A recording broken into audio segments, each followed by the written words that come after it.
name is Wofai Samuel. I'm the Acting Director General of the Nigerian American Chamber of Commerce.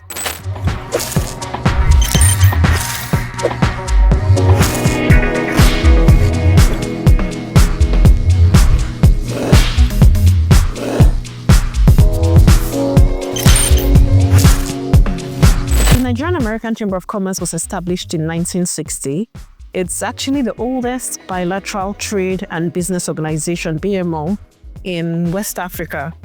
It was established to promote trade bilateral relationships between Nigeria and the United States of America. So for organizations and companies that are seeking to do business in Nigeria, based off in the US, Nigerian American Chamber of Commerce is the right contact, is the right channel, the right avenue for them to explore these conversations and relationships. Same applies to Nigerian businesses who are seeking to do businesses in the US and with US companies. So far, our relationship has been that of shared values, that of prosperity, that of mutual interest, and, that of economic advancement.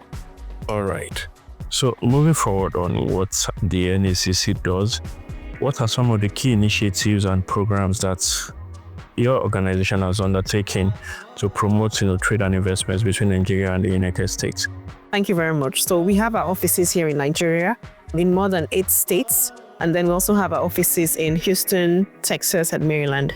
We've put together quite a number of initiatives to advance the bilateral economic relationship, the social relationship that Nigeria and the US enjoys and shares since 1960. One of such initiatives are trade missions. So with trade missions, it's one avenue to advance global collaborations and partnerships. We get to take people from businesses, officials from Nigeria to the US, connect them one-on-one with specific businesses. They get to sit down, explore trade ties, explore shared relationships, shared interests, and then they come up with practical ways that they can work together and collaborate. Be it generating new clientele, be it developing new partnerships, be it generating new collaborators, be it introducing their products to the US markets. So we do the same thing. We bring in businesses from the US, from various states to Nigeria, and then we introduce them to their businesses, to various businesses here, partners, people they can collaborate with, potential clients, possible clients, basically providing an avenue for them to network with the business community as well as the diplomatic and US agency communities here in Nigeria. Recently, we put together a trade mission for the government of Illinois, facilitated and implemented by the DCEO, that's the Department of Commerce and Economic Opportunity, where we had about 11 businesses from the state of Illinois visiting Nigeria. We were able to connect them one-on-one with businesses across various sectors, from energy to manufacturing to health to technology to cosmetics, to name a few. And they adopt the trade mission as one of the most successful, if not the most successful, on the continent of Africa. So these are just, some of the many avenues, what we are doing to promote and sustain these bilateral relationships. Then you talk about capacity building. I always talk about knowledge. As much as you can for a business person in the 21st century, in this tech, innovation-driven world, you must try as much as you can to continue to seek knowledge.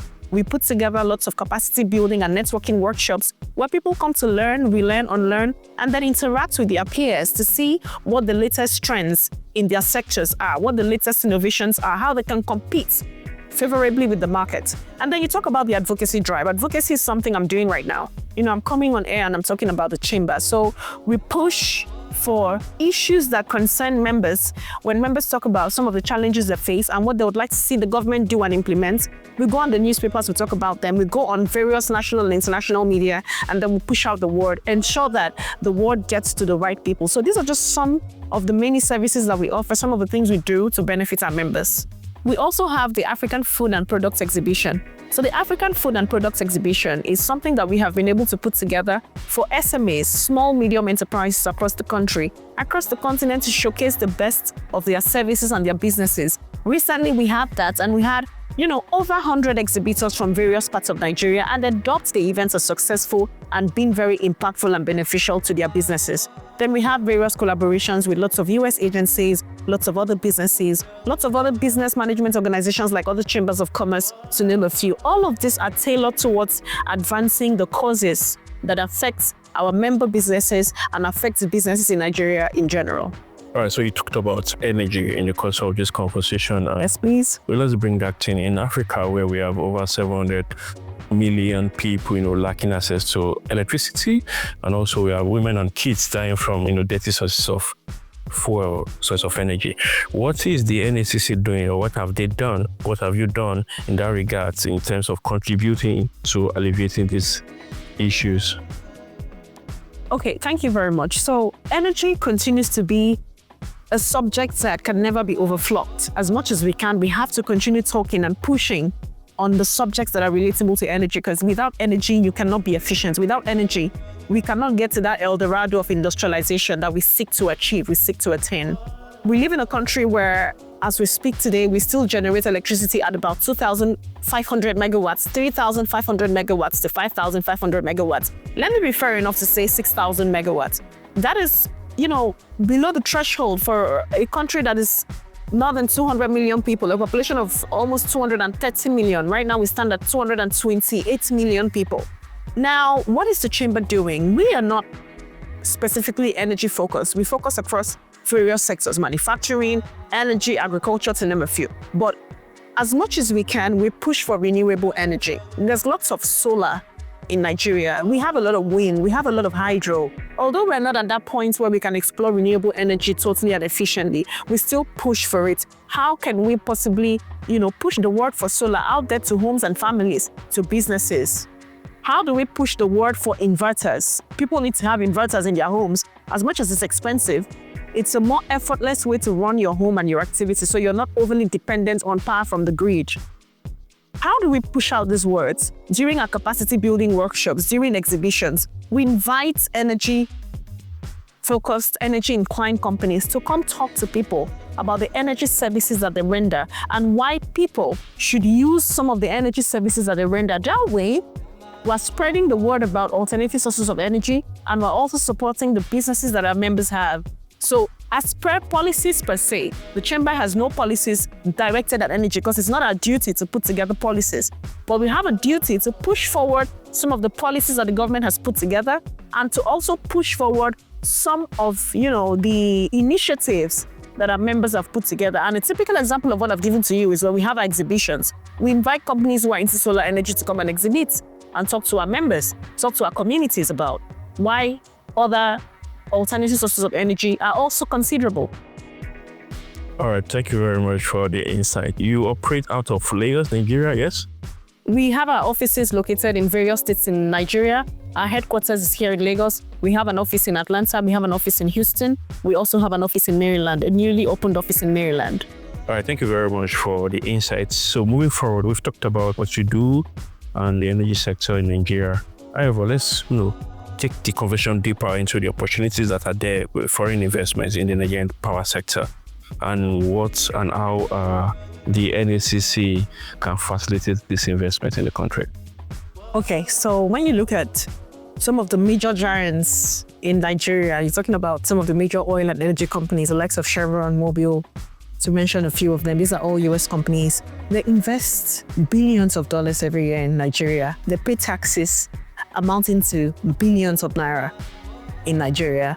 Directly or indirectly, they are impacting on the lives of citizens, formally and informally, contributing to raising the country's GDP, making it #1 destination for investment in Africa. And that's why we remain the biggest economy. So whether or not you like it, American companies are contributing immensely to improving the livelihood of Nigerians and the overall perception and gross domestic product of the country. Now, as a chamber, there are so many opportunities that are in the power sector that needs investments and improvements. For instance, we look at innovating the sector, making the sector be at par with modern technology. We need a lot of technology firms, we need lots of energy firms to come and invest in this sector and collaborate with the players in Nigeria in these sectors. What do we do as a chamber? When we organize all of these networking events, these capacity building workshops, these one-on-one meetings, these trade missions, we can travel with power firms, power giants, energy companies to meet with the leaders and providers in the other countries or in the US to sit down, discuss, navigate through areas where they can possibly collaborate. Like I did mention, innovation is key. So as much as we can, we have to incentivize the energy sector and be innovative. Away from that, there's several other opportunities like investing in renewable energy, solar, wind, hydro. Apart from that, the infrastructure decay, there's room for investments in the infrastructure sector. Power generation is something that needs a lot of cables. Power generation has to be incentivized. So with respect to investments, what do? Again, we speak to people who provide energy, people who generate energy, people who distribute energy, and discos, gencos, and transmission companies as well. And then we see how we can connect them with people over here, be it government companies, government-driven companies, be it private sector-driven companies. Then the other aspect I also like to look at is metering. So not enough households in Nigeria have enough meters. I know there's a number of locally produced meters, locally produced metering companies that are partnering with power agencies, power organizations, power companies like Ikeja Electricity, to name a few. So for organizations and companies like that, we bring them into the chamber as members. And then we see how we can be part of the conversations they have with senior stakeholders in both public and private sector. So like I did mention, the quest for investments in the power and electricity sector is enormous. And investors will definitely get their return on investments if they invest in metering, in the infrastructure sector, if they try as much as they can to incentivize the distribution, transmission, and generation aspects of power supply. Okay, thank you very much for the insight that you've shared with us so far. I'm very sure our audience back in their houses or wherever they are watching this today, I've gotten one or two things from your mission and vision from the NACC, and also what you're doing to improve the power sector in Nigeria, energy sector in general. So my next question will be that what are your thoughts for the future of renewable energy in the country, since we're pushing for alternatives to the power grid in the country? So what is the NACC doing to support the growth of this sector? Okay, thank you very much. So when you talk about the Nigerian American Chamber of Commerce, like I mentioned, we're Nigeria and the US. So I'm pro-Nigeria and I'm pro-US. I would always like to refer to what Nigeria has done with the US and for the US, and what US has done for and with Nigeria. So in 2024 alone, America has invested about between the figures of $70 to $85 million just to advance the energy sector, because they understand how critical it is. They understand how important it is if we must attain the level of industrialization, growth, innovation, and prosperity that we desire and we need as a country. So yes, definitely, NACC, the Nigerian American Chamber of Commerce, is happy to support various energy initiatives. Critical to supporting these initiatives to advance growth, to advance the economy with respect to renewable energy.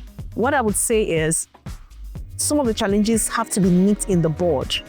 And we use advocacy platforms like what I'm doing right now to speak to the government, to speak to critical stakeholders, to ensure that they understand what the needs and then the challenges are, and what some of these potential solutions are, as preferred by experts. So I'll give you a typical example. With respect to renewable energy, the gaps in infrastructure has to be filled. Policy somersaults, where a particular government comes into the picture and at the end of the day, some rules and regulations they've put in the power sector, another government comes in after 4 years and upturns virtually everything. That should be critically checked.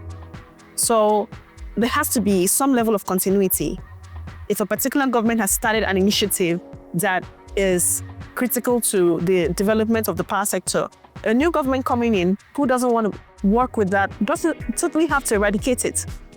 You could fine-tune and amend some of these laws and policies. You don't necessarily have to rewrite the wheel and then you start all over again.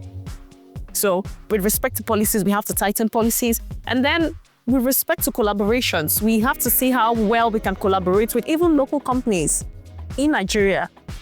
Like I mentioned, some of the metering producing companies are based off here in Nigeria. They produce these meters locally. They produce some of these electricity gadgets, equipment that we need locally. So why are we not partnering with more organizations like that to enhance renewable energy? Organizations who can produce and put together technological guides that can advance renewable energy. Because like I mentioned, we've been over-dependent on the grid.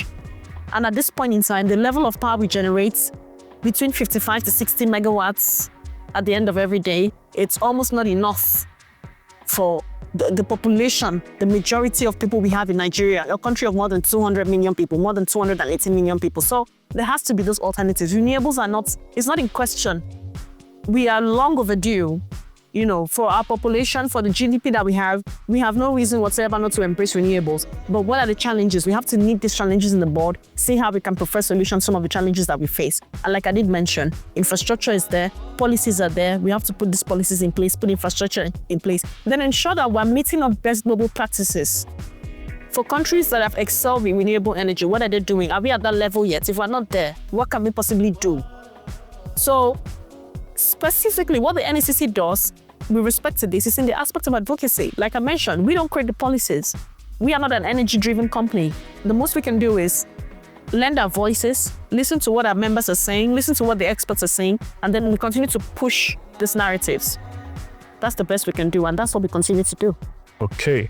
Thank you very much for your time with us on the Energy Time podcast. We truly, really appreciate it. Do you have any word for our audience before we go? Thank you very much. It's been really great being on this platform. What I would say is thank you for listening to us. We would like you to continue to follow the Nigerian American Chamber of Commerce on all platforms, see what we're doing, continue to support us, and continue to be pro-Nigerian American. Thank you. Cheers.